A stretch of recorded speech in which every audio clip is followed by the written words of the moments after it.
Sarap talaga pare. Abot na naman natin ng rurok ng kaligayahan. Pare, siyempre naman. Salamat pare sa pag-iimbita. Pero pare, iba yung rurok mo mamaya pare. Meron kang magandang asawa. Yun ba pare? Kung gusto mo pare, ipapahiram ko ngayon si Mrs. ngayong gabi. Kanino pare? Kanino pa? O di sa'yo na.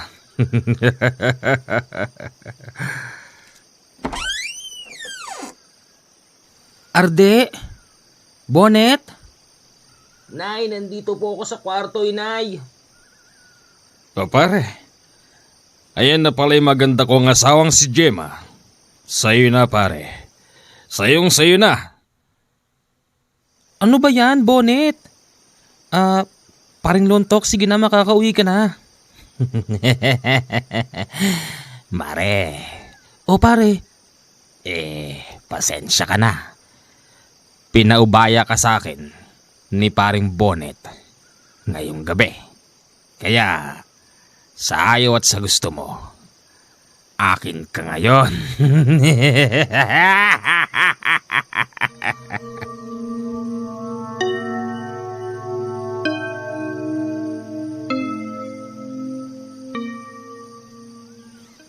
Magandang araw sa inyong lahat. Ako nga pala si Arde. Isa po akong puganting takas sa bilangguan. Ako ay kinupkop ng isang matanda na nung una ay hindi ko alam na isa palang aswang. Magpagayon pa man, kahit na sinasabing nakakatakot ang matandang yun, hindi niya ako pinakitahan ni minsan ng nakakatakot na itsura niya. Ang unang nadinig nyo sa aking kwento, ito po yung nangyari nung bata pa ako. Idedetalye ko sa inyo isa-isa kung paano ako umabot sa ganung sitwasyon. Nung mga panahon na ito, 12 anyos na ako. Ang nanay ko ay isang single mom. Matagal na kasi kami noon iniwan ni Itay at pinagpalit kami sa ibang lalaki. Nakilala noon ni Inay ang stepfather kong si Bonet. Si Bonet ay lasinggero, nambubugbog at adik. Katunayan minsan na nga siyang nakulong.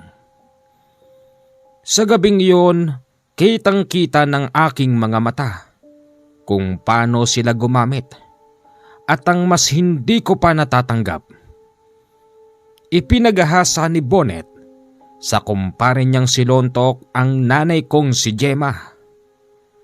Pagkatapos gawin ang kahalayan na yun, humalili naman si Bonet. Ako bilang isang bata na walang magawa, umiyak na lang. At pagkatapos yun gawin ng stepfather ko, sinabi niya sa aming papatayin niya raw kaming magnanay at susunugin sa loob mismo ng bahay. Hindi ko kayang idetalye kung paano ako nakaligtas sa sunog ng gabing yun. Pero meron akong naaalala habang nasusunog ang bahay. Gumising ka, inay! Gumising ka, inay! Kinakain na nga po yung buong bahay! Pare, masarap pala yung misis mo, pare. Oo naman pare, masarap yan. Lalo na't pagbagong ligo yan. Pare, para wala ng ebidensya at wala ng sakit sa ulo ko, sunugin na natin ang tuluyan ng magnanay na yan.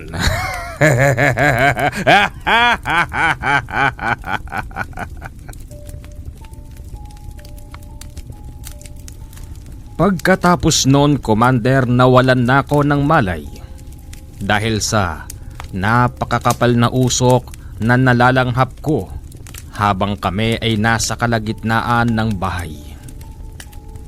Hindi ko inaasahan na magigising pa pala ako kinabukasan.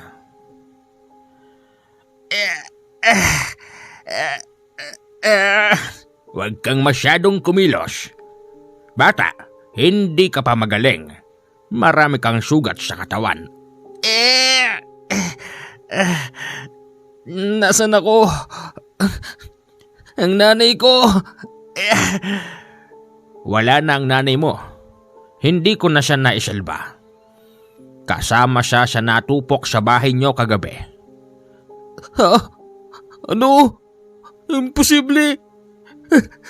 Hindi pwede yun. Wala na tayong magagawa. Ginawa ko din ang lahat para makuha ang nanay mo.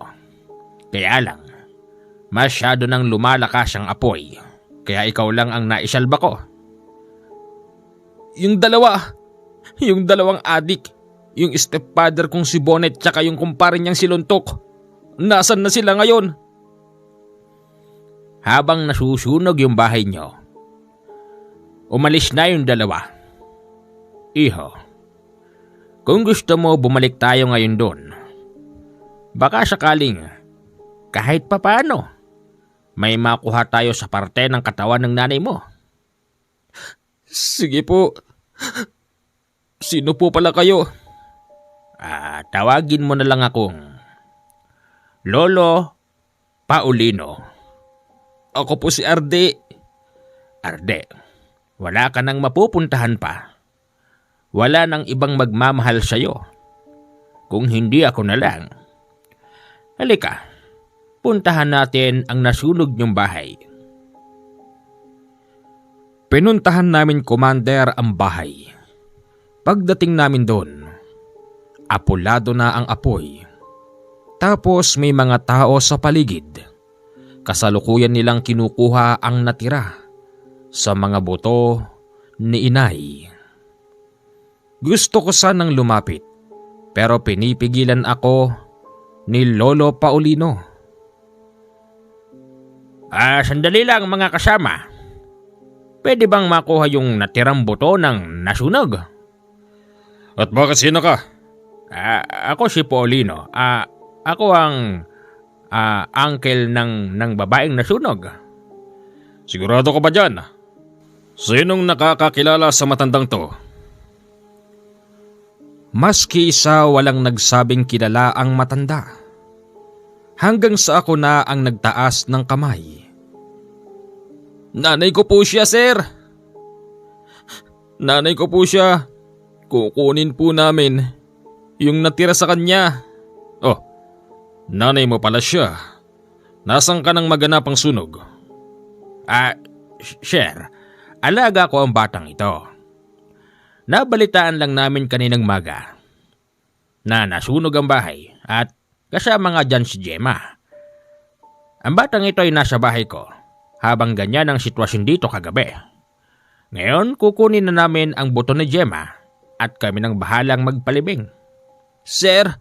Oh, ano yun? Sir? Sir, pasensya ka na sa batang to. Sige na. Nang maiuwi namin ang buto ni Nanay Gemma, nagalit ako kay Lolo Paulino. Bakit di nyo ko hinayaang sabihin sa mga polis yung totoong nangyari? Ano ka ba naman, Arde? Hayaan mo munang gumulong ang investigasyon. Hindi natin pwedeng sabihin na sinunog yan ng adik mong stepfather at kumpare. Baka mamaya, pati ikaw mapaghinalaan. Ganun ho ba? Oo, sigurado naman ako na maraming testimonya ang mga mas nakakaalam na kayang gawin yon ng stepfather mong adik. Sa ngayon, dito ka muna sa akin, ha? Sige po.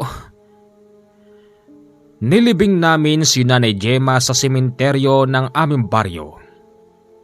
Walang ibang nakakaalam noon kung hindi kami lang. Ganon pa man, nilagyan namin siya ng maliit na ataol. At pagkatapos noon umuwi na kami sa bahay. Arde, ang pangunahing kinabubuhay ko rito ay pangingisda. Nakita mong maluwang ang lanay dito. Yung po bang lawa? Oh, yan ang ikabubuhay ko. At meron din akong taniman ng gulay. Madalas din akong nagbabiyahe papunta sa palengke magang-maga para ibigay yan sa aking mga suke. Gusto mo bang mag-aral? Opo sana. Kaya lang, nahihiya na po ako mag-aral eh. Mag-aral ka. Mag-aral ka. Para kahit na papaano, meron kang matutunan sa pagsusulat at sa pagbabasa. Dito sa bansa natin, kapag hindi ka nag-aral, hindi ka aangat sa buhay. Okay?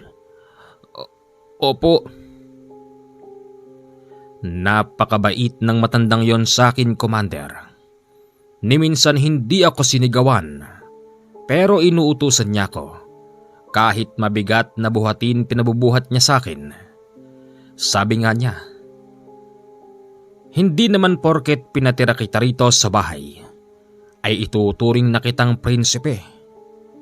Kailangan kung anong meron dito, matutunan ko rin daw. Hindi naman ako kumokontra kapag pinagbubuhat niya ako ng mabigat. Katunayan, gustong gusto ko pa ngayon. Fast forward. 2 taon na ako sa bahay ni Lolo Paulino nang may mapansin akong kakaibang ginagawa niya. Nandun siya sa likod ng bahay. Palinga-linga ito, tapos nagpapausok ng kamangyan. Lolo Paulino? Arde, bakit sumunod ka rito? Malamok dito. Para ho kasing may kakaibang galaw kayo ngayong gabi. Wala. May inaantay po ba kayo? Wala yon. Sige na, pumasok ko na ron. Baka hindi ka makatiis sa kagat ng lamok. Sige po. Pagpasok ko pa lang sa bahay, agad kong narinig yung kakaibang boses. Tapos sumasagot doon si Lolo Paulino. Bakit? Matagal ko nang nilisan ang ating lahi. Ayoko nang sumama pa sa anumang lakad nyo na ikasasama ng aking kaluluwa. Huwag nyo na akong puntahan dito, Kurkor. Pakiusap lang. Ang isipin nyo na lang, magkakaiba tayo ng lahi. At kapag ako ay napikon, wawasakin kong lahat ang katawan ninyo. Pakiusap, huwag niyong antayin na ako'y magpalit ng anyo. Paulino, huwag masyadong mainit ang ulo. Ang totoo niyan, kaya kami napalapag dito sa teritoryo mo. Kasi may naamoy kaming pagkain at nariyan mismo sa loob ng bahay mo. O pwede bang makihati dyan? Tanga! Hindi yun pagkain. Mahal ko ang batang yon. Mahal ko siya. Kaya makakalis na kayo rito, Kurkor. Kung ayaw nyong, tayo-tayo ang magpatayan. Ganun ba? Sige. Pero ingatan mo ang batang yon. Huwag kang malilingat. Pagkatapos noon napasilip ako sa bintana, nakita ko yung kausap ni Lolo Paulino. Isang payat na lalaking merong mahahabang pakpak. Napasigaw ako nung oras na yun, Commander. Aswang!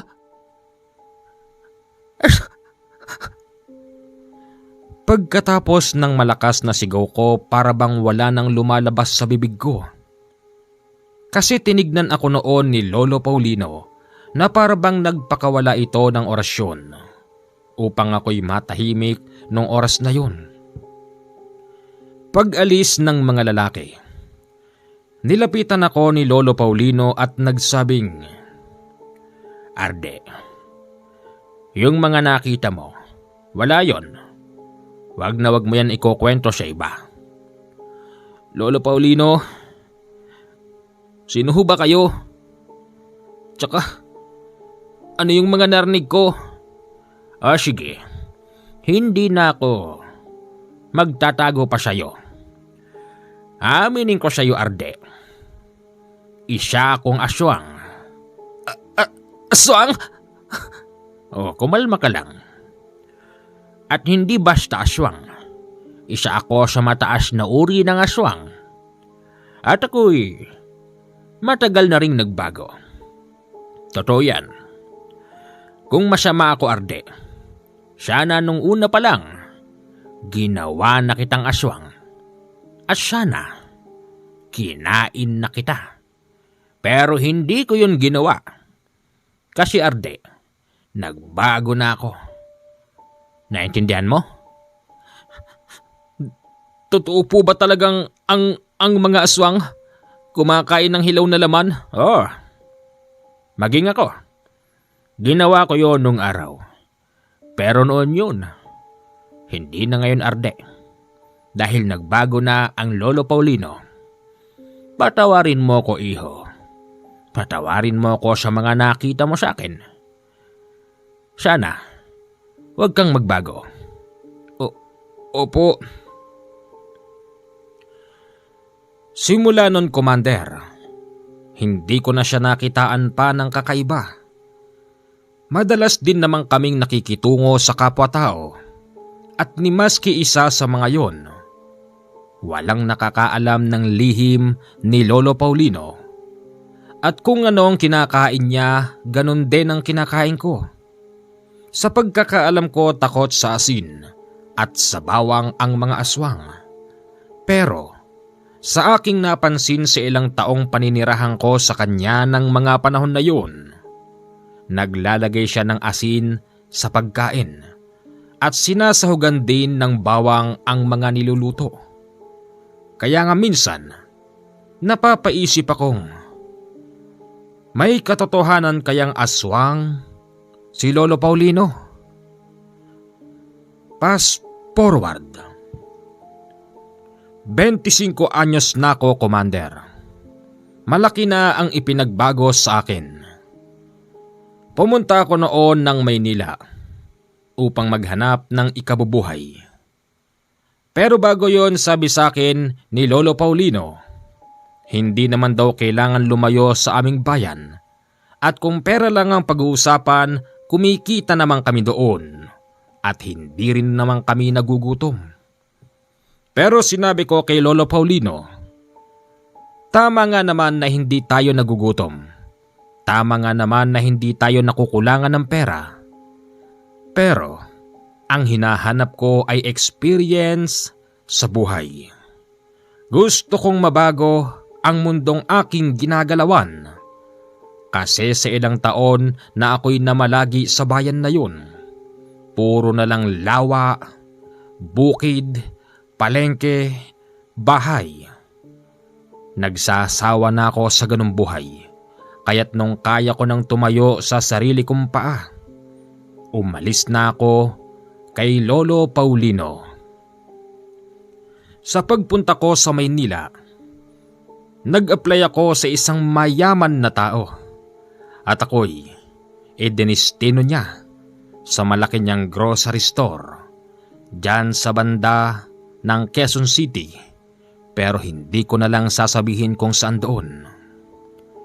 Dito ko nakilala si Angelica, isang babaeng matagal nang naninilbihan sa amo namin. Matagal na rin siyang pinagkakatiwalaan at masasabi kong talaga namang napaka-sexy ni Angelica.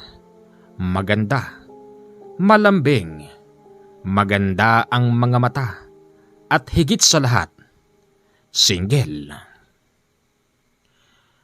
Huy! Ha? Magsalita ka naman. Pasensya ka na, Angelica. Bakit? May naalala lang kasi ako eh. Tinatanong kita. Sabi ko, kamusta naman yung nanay tatay mo? Ano? Ano? Wala. Basta wala. Napansin yata ni Angelica na kapag ganon ang topic, hindi na ako kumikibo. Mas lalo pa nitong inalam kung ano ba ang katayuan ko sa buhay sa nakaraan. Hanggang sa lumaon, umamin na rin ako sa kanya, Commander. Hala? Ganun pala nangyari sa'yo? O Angelica. Kaya magpahanggang sa ngayon, sariwa pa rin sa isipan ko yung nangyari. Pasalamat na lang talaga ako. Kasi merong Lolo Paulino na kumupkop sa akin. Utang ko sa kanya buhay ko, Angelica. Masyado yata ako naging madrama. Pasensya ka na. Naku, okay lang yun. Napansin ko, wala yata sila boss. Siya nga pala. Kapag dumarating si boss, huwag kang didikit-dikit sa akin, ha? Ha? Bakit? Basta. Unang araw ko pa lang dito, ganyan na. Basta kasi. Kaya naman pala ayaw niya akong padikitin. Magseselos daw yung boss namin. Kasi kabit siya ng boss namin. Oo, single si Angelica. Wala siyang kasintahan sa labas. Pero ginagawa pala siyang parausan ng boss namin. Boss, andyan na ho pala kayo. Kanina pa ako rito. Oras ng trabaho? Nagchichismisan kayong dalawa. Boss, may tinanong lang po kasi bago lang po kasi ako rito. Alam ko yun. At sino naman nagsabi sa'yo na magdidikit ka kay Angelica? Hoy, akin yan. Alam ko naman yun, boss.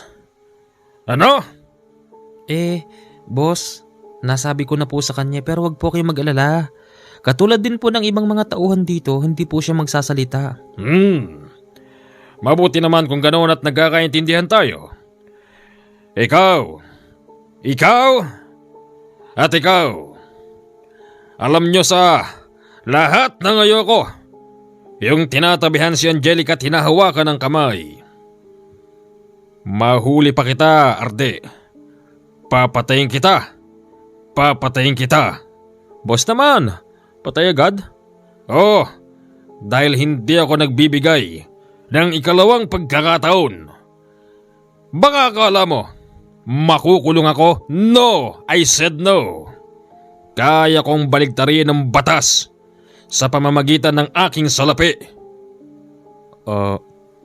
Pasensya na po. Sige na, balik na sa pwesto. Angelica, doon tayo sa office. Paligayahin mo ko ngayon. Tinangay ng boss namin si Angelica papunta sa office. Habang hawak-hawak niya ito sa kamay at naglalakad. Yung mga tingin sa akin ni Angelica ay parang may ibig sabihin. Para bang sinasabi nitong, tulungan ko siya. Dahil sa ako'y bago lang noon at hindi ko rin masyado pang kakilala yung iba kong katrabaho, hindi ako nakipag-usap sa kanila hanggang sa isa roon ang nagkusang kumausap sa akin. O Brad, bago ka lang dito no? Nakita mo yung boss natin? Naku, masama ugali noon. Huwag kang magdidikit doon kay Angelica. Baka patayin ka noon. Brad, bakit yung ma'am natin niloloko ni boss? Maganda pa rin naman si ma'am, di ba? Yun na nga. Maganda naman si ma'am kaya lang, yang si boss parang araw-araw yata gumagamit ng pampatayo. Kaya ayun, pag nakulangan kay ma'am, ibubuhos kay Angelica. Mahirap yan pare. Una pa lang alam kong gusto mo na si Angelica. Pero mas makakabuti siguro sa'yo. Lumayo ko na lang pare. Habang naroroon sila sa loob ng opisina, Yung madam namin biglang dumating. Hinahanap nito si Angelica at si boss. Ginawa namin ang lahat para pigilan siya at nang hindi makarating sa opisina. Pero malakas si ma'am. Yung 3 kasama kong mga lalaki pinagtatadyakan lang niya. At nung ako nang pipigil, ginawa ko ang lahat, Commander. Niyakap ko ng mahigpit si ma'am sa harapan. Laking pagtataka ko pagkatapos ko siyang yakapin. Hindi siya pumalag at sinabi niya sa akin, napakainit daw ng katawan ko. Hindi niya raw masabi pero para bang may nag-uudyok sa kanya. Hindi ko naman maintindihan ang ibig niyang sabihin. Siya nga pala, yung malaking grocery store na yon ay merong 2 tulugan. Habang niyayakap ko si ma'am, bigla niya akong hinatak papasok doon. At yun na nga naganap na ang gusto niyang mangyari. Commander, aaminin ko sa'yo. Hindi ko ginusto ang nangyari. Pagkatapos namin, nakita kami ni boss na lumabas sa kwarto. Galit na galit ito sa akin, pero nagpipigil. Hoy Arde! Boss? Bakit po? Pumunta ka mamayang hapon sa bahay. Ikaw lang ha? Boss, di ba po dito yung tuluyan namin? Oo, pero gusto kitang makainuman. Gusto pa kitang makilala. Akala ko hindi alam ni boss na may nangyari sa amin ng asawa niyang maganda. Akala ko inuman lang talaga ang magaganap. Kaya't pagsarado namin ng malaking grocery store, pumunta na ako sa bahay nila. Pinaalalahanan ako ng mga kasamahan ko na mag-ingat. Hindi ko naman sila pinakinggan kasi nga ang alam ko.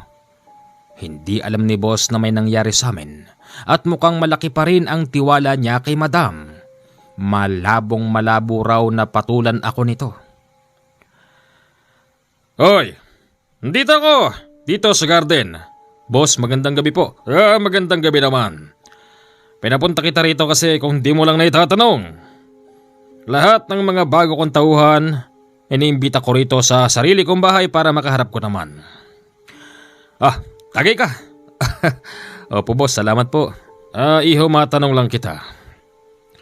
Ikaw ba'y ganap ng lalaki? Ano hong ibig niyong sabihin? Ganap na lalaki, yung bang nakatikim ka na ba ng hindi Maria? Ano ba naman yan? Gusto mo bang tapatin pa kita? O sige, nakatikim ka na ba ng pechay? Opo. Malaki ang pagkakaiba ni Maria at ni pechay, hindi ba? Boss naman, masyado naman ng personal yan tanong mo. Bakit? Hindi ba pwede yun? Ano? Boss, bakit niyo po ako tinututukan ng baril?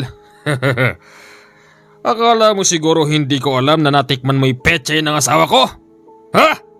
Boss, hindi ko ho ginusto yun. Hindi mo ginusto? Pero nasarapan kang walang hiya ka. Halika. Binitbit niya ko, Commander, papunta ron sa basement ng bahay. Habang nakatutok ang baril niyang 45. Wala akong magawa nung oras na yon. At nung pagpasok namin sa isang maliit na kwarto sa loob ng basement, tinadyakan niya ko, Commander, at pinagbabaril niya ko ng ilang ulit. Pero hindi niya ako pinatamaan. Umilag ka! Sa susunod na putok ko sa'yo. Kapag hindi ka umilag, mamamatay ka.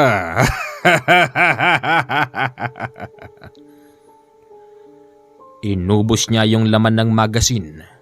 Hindi ako umilag pero hindi niya ako pinatamaan. Takot na takot ako nung oras na yon.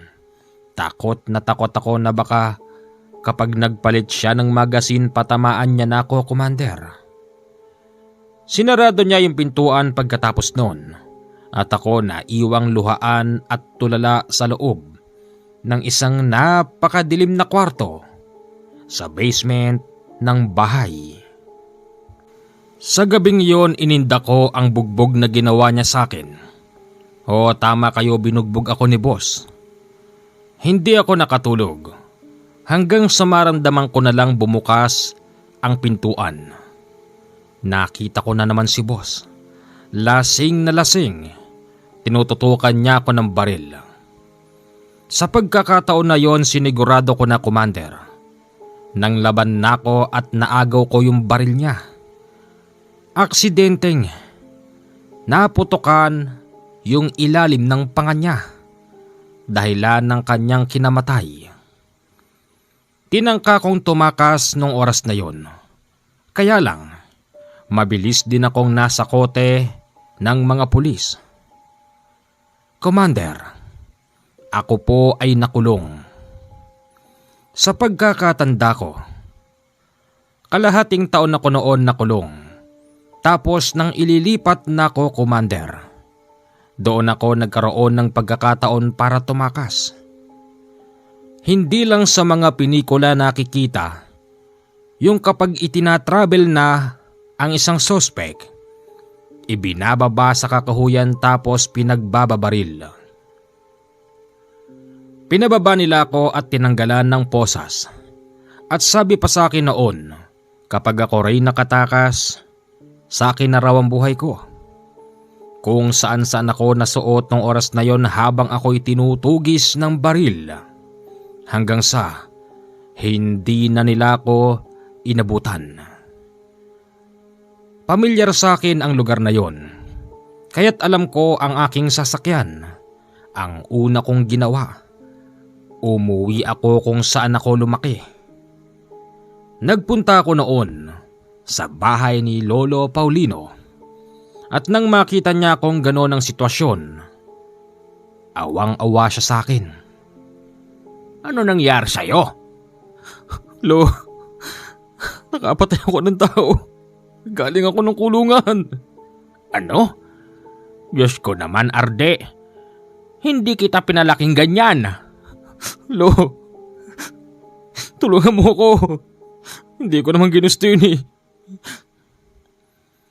Hindi ko namalayan. Nasundan pala ako ng mga tauhan ni Boss XXX. Tama kayo nang narinig. Mga tauhan niya yon at gusto niya akong ipapatay. Pero ang nagmamando, anak ni Boss XXX. Isang lalaking galing sa ibang bansa. Natatawagin ko na lang sa pangalan na Edward. Rinig na rinig ko yung nagngangalit nitong galit habang ito'y nagsisisigaw sa labas ng kubo ni Lolo Paulino. Lumabas ka dyan! Alam ko, nandiyan ka sa bahay ng matandang yan. Pasalamat ka't hindi namin naambos yung sinasakyan mo. Kung nagkataon, sigurado kong sama-sama kayo ng mga gwardya. Dito ka lang. Akong bahala sa mga yan. Lo, anong gagawin mo? Basta.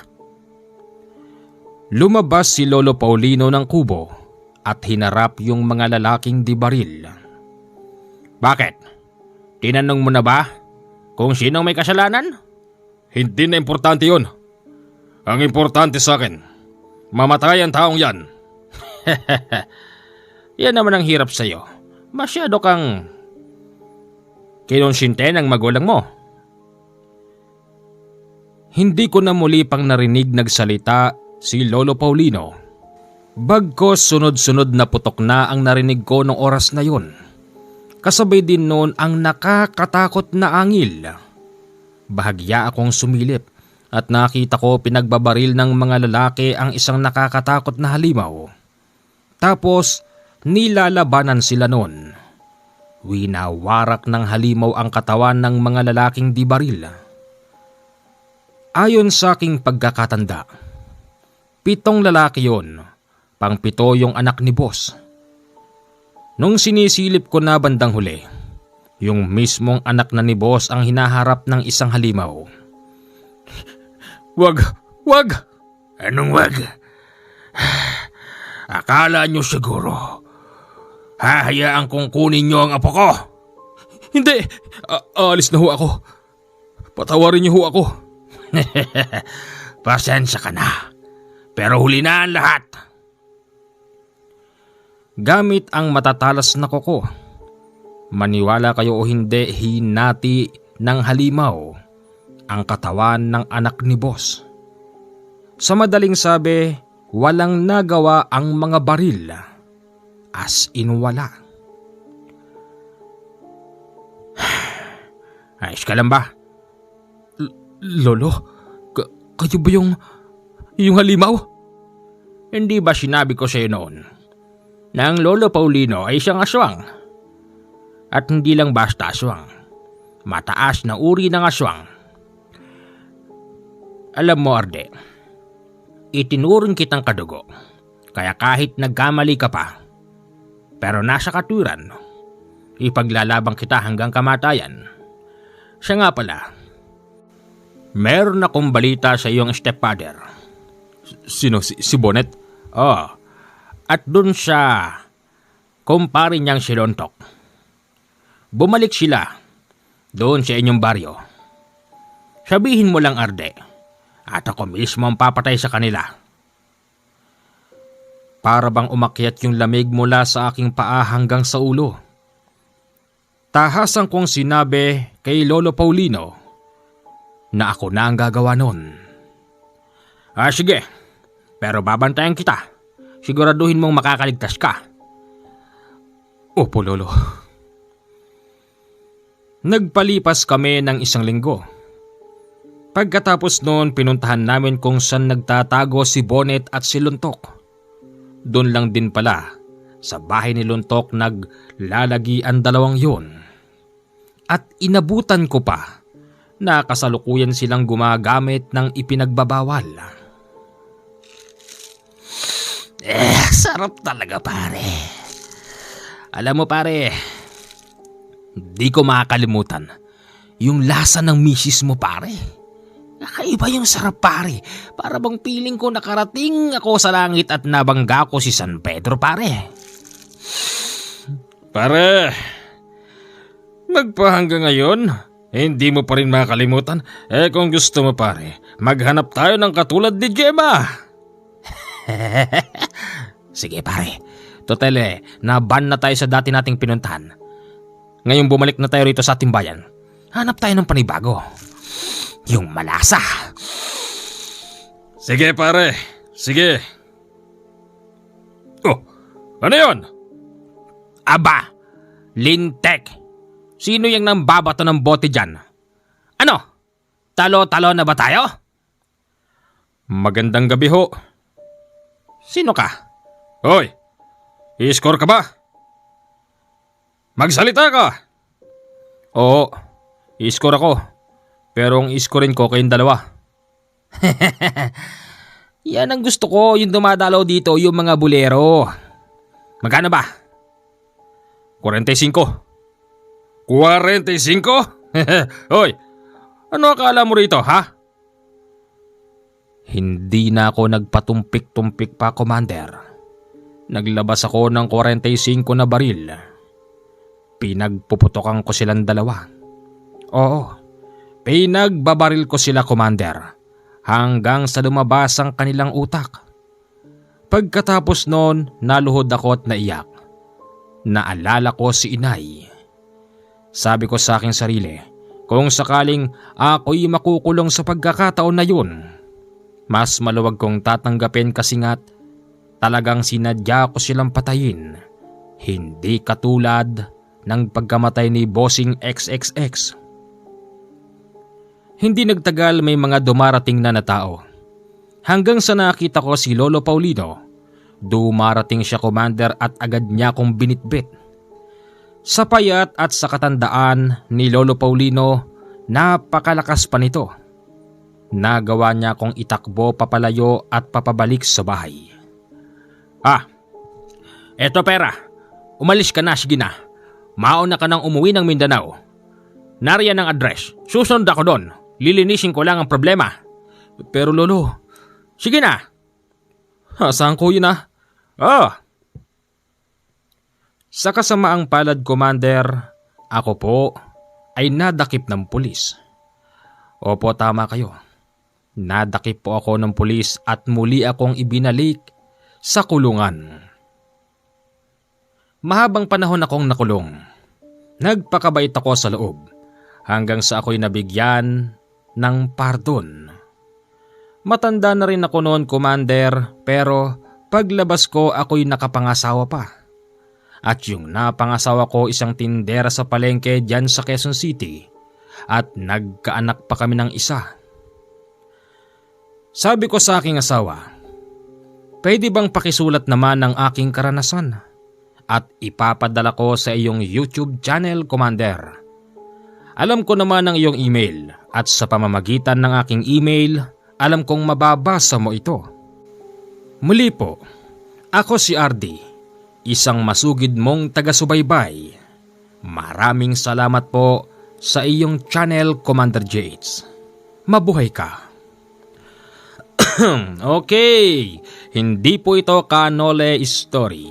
Maraming salamat po sa mga sumubaybay. Para po sa akin, maganda naman po ang istorya na ito, mga ka-CJH. Huwag kalimutan mag-comment ng hi and hello, Commander. At syempre, pakilike po ng ating video at pasubscribe po sa mga bago nating taga-subaybay. Magandang gabi po sa inyong lahat. 0948-5230-887. Yan po ang aking WhatsApp at Viber account. Diyan nyo lang po ako pwedeng kontakin. Muli po, ako ang inyong Commander. Maraming salamat po sa inyo. Enjoy listening.